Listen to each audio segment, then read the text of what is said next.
मुलुक महाराष्ट्रामध्ये पुन्हा एकदा स्वागत। एक महत्त्वाची अपडेट समोर येते। नीट पेपर फुटी प्रकरणात शुभम खैरनारला सीबीआयने अटक केली आणि यानंतर नाशिक पोलिसांकडून शुभमचा ताबा घेत सीबीआयने पथक मध्यरात्रीच मुंबईकडे रवाना केलेलं आहे। रात्री उशिरापर्यंत सीबीआयकडून जोरदार चौकशी झाली। पेपर फुटी रॅकेटमधील भूमिकेवरती राष्ट्रीय तपास यंत्रणेचा फोकस बघायला मिळतोय।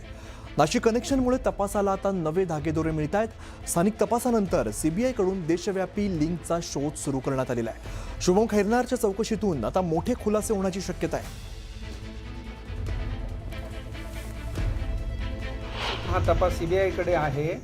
आम्ही कुठलाही तपास किंवा कुठलीही झडती किंवा कुठलेही तपास आम्ही करत नाही। खैरनारला काल घेऊन गेले, त्याचा भाऊ, त्या भावाला बोलवलं होतं काल सीबीआयने लेखी पत्र देण्यासाठी। त्यासाठी तो इथे आलेला आहे आणि त्याच्यासोबत त्याचे 3 मित्र आहेत, ज्यापैकी त्याचा एक रूम पार्टनरच आहे खैरनारचा, आणि 2 जे आहेत ते याच्यासोबत आलेले आहेत। असा तिथे काही दुसरं कोणी त्या 4 पर्सन व्यतिरिक्त कोणी नाही आहे त्या।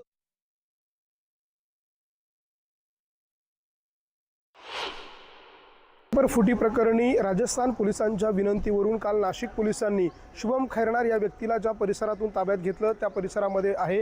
शुभम खैरनार याच सुधा अपार्टमेंटमध्ये राहिला होता। या सुधा अपार्टमेंटच्या 3ऱ्या मजल्यावरती शुभम त्याच्या कुटुंबियांसोबत राहत होता। राजस्थान पोलिसांना या सगळ्याची माहिती मिळालेली होती। त्यांनी नाशिक पोलिसांना याबाबतचं एक पत्र जे आहे अधिकृत ते पाठवलं आणि त्यांनी शुभमचं नाव, पत्ता, त्याचा मोबाईल नंबर हा नाशिक पोलिसांना दिला होता आणि नाशिक पोलिसांना त्याचा नांदगावच्या घराचा पत्ता प्राप्त झालेला होता आणि नांदगावच्या घराचा पत्ता प्राप्त झाल्यानंतर तो नेमका राहिला कुठे आहे, त्याचे मोबाईल लोकेशन ज्या वेळेला चेक केले तेव्हा त्याचं मोबाईल लोकेशन या सुधा अपार्टमेंटच्या इमारतीच्या परिसरामध्ये आढळून आलेलं होतं आणि त्या सगळ्याच्या नंतर नाशिक पोलिसांनी काल सुधा अपार्टमेंटच्या परिसरामध्ये पाळत ठेवलेली होती।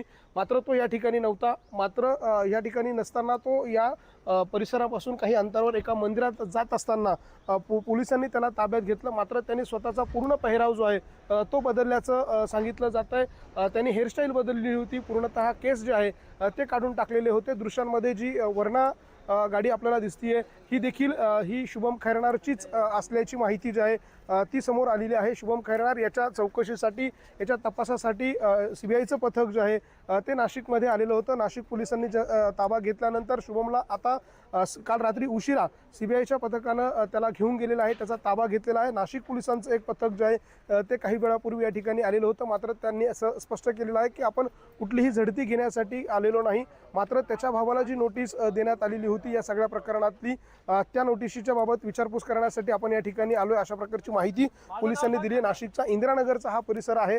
आपण दृश्यांमध्ये नाशिक शहरात हा परिसर बघतो। नाशिकच्या मध्यवर्ती भागामधून राहिला तो या परिसरामध्ये होता। त्याच्या सीबीआय कस्टडीमध्ये आणखी काही खुलासे, आणखी काही माहिती जी आहे ती समोर येते का, हा पेपर त्याला कुठून मिळाला होता, आणखी काही धागेदोरे यामधले त्याचे मिळत आहेत। त्यामुळे या प्रकरणामध्ये नाशिक पोलिसांनी नेमकी काय तपास केला हे लवकरच समोर येईल। लक्ष्मण घाटोळ, न्यूज 18 मराठी, नाशिक।